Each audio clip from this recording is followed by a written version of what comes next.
ঘরের মাঠে যুব ভারতীদের প্রায় ৬২,০০০ সমর্থকের সামনে মুম্বাই সিটি এফটিকে ২-১ গোলে হারিয়ে প্রথমবার আইএসএল শিল্ড চ্যাম্পিয়ন হলেও আনন্দে আত্মহারা মোহনবাগান। শিল্ডের পর তাদের লক্ষ্য এবার নকআউট চ্যাম্পিয়নশিপ ধরে রাখা। এদিন মোহনবাগান সচিব দেবাশিস দত্ত ম্যাচের পরে বললেন, মোহনবাগান যা খেললো তাতেই চ্যাম্পিয়ন হলো।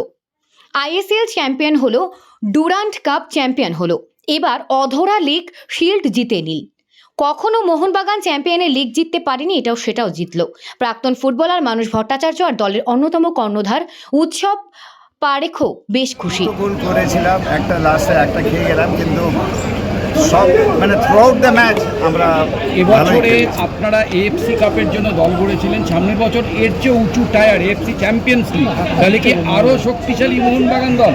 মিস্টার গোয়েঙ্কা অলরেডি আর এএফসি এর চ্যাম্পিয়নশিপের জন্য তৈরি হচ্ছে, ও আগেকারই ভাবে। মোহনবাগান যাই খেলছে তাই চ্যাম্পিয়ন হচ্ছে। ডুরান্ড খেলেছে, চ্যাম্পিয়ন হয়েছে। মধ্যখানে একটা টুর্নামেন্ট, আমাদের কোনো প্লেয়ারই ছিল না, সেটা আমরা তাই জন্য ওইটাই গুরুত্বই হয়নি। আর তারপরে আবার ISL league shield, Mohun Bagan champion. Mohun Bagan যে ভারতবর্ষের সেরা দল এবং পরপর কন্টিনিউয়াস, গত বছর আইএসএল চ্যাম্পিয়ন, এবছর league shield champion, Durand champion.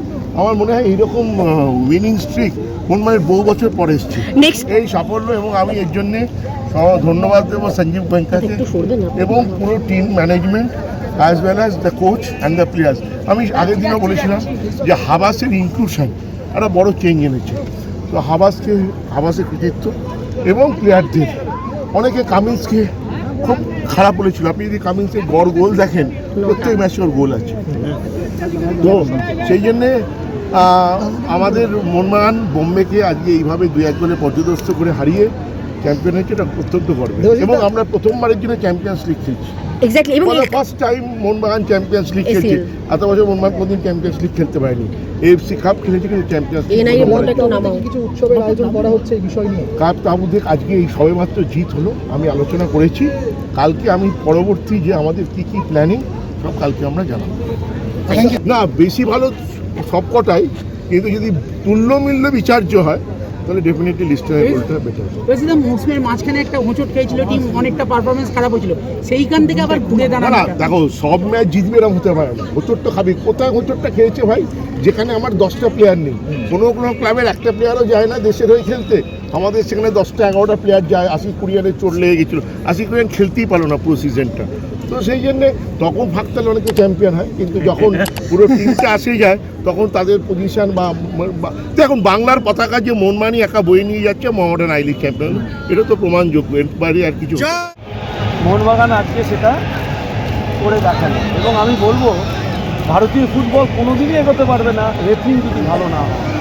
রেফারিদের নিয়ে কিন্তু এফএসডিএলকে ভাবতে হবে, অবশ্যই এএফএফকে ভাবতে হবে। আজকে যে দুটো গোল আমরা পেলাম, একটা মিস্টন কোলাসো, আরেকটা আমরা পেলাম কামিন্সের কাছ থেকে, দুটো গোলের কোনো তুলনাই হয় না। কামিন্সের প্রথম ট্র্যাপ ইনসাইড, তারপরে টান করে ডান দিকে গোলরক্ষকের মাটির থেকে রাখা, এটা একটা অনবদ্য দারুণ গোল আমি বলব। এবং মিস্টন কোলাসো বাদিক থেকে কাট করে ডান পায়ে যে শট করেছে, সেটাও কিন্তু খুব অসাধারণ। আজকে মোহনবাগানকে কিন্তু ওভারঅল তুমি দেখো, প্রথম দিকে খেলোয়াড়দের মধ্যে অনেক জড়তা ছিল, অনেক চাপ যে তাদের মধ্যে ছিল, সেটা দেখে বোঝা গেছে। অপরদিকে এই ধরনের ম্যাচে 1 পয়েন্ট রেখে খেলা, যেটা মুম্বাই সিটিএফসি করেছিল, ওরা চাইছিল খেলাটাকে যদি ডিলে করে বা ইয়ে করে আমরা ড্র করতে পারি, তাহলেই কিন্তু আমরা চ্যাম্পিয়ন হয়ে যাব। এই ধরনের সিচুয়েশনে সবসময় দেখা গেছে যারা পিছিয়ে থাকে তারা অনেক ভয়ঙ্কর হয়।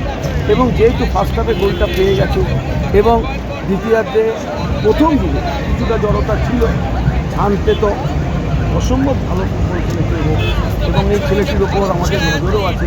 আমি তো ইনসাইড আউটসাইড ডান দিকটা খুব সচল রেখেছিল, ওকে অনেক জায়গা দেওয়া হয়ে গেছে। এই জায়গাটা যদি ও এতটা না পেত, তবে হয়তো এতটা ভয়ঙ্কর হতো না। তবে ওভারঅল আমি হাবাসের প্রশংসা করবো। হাবাসকে আসার পর মোহনবাগান যেভাবে লাইভে আছি, যেভাবে সাফল্য লাইভে আছি, সেটা হচ্ছে কি বলবে?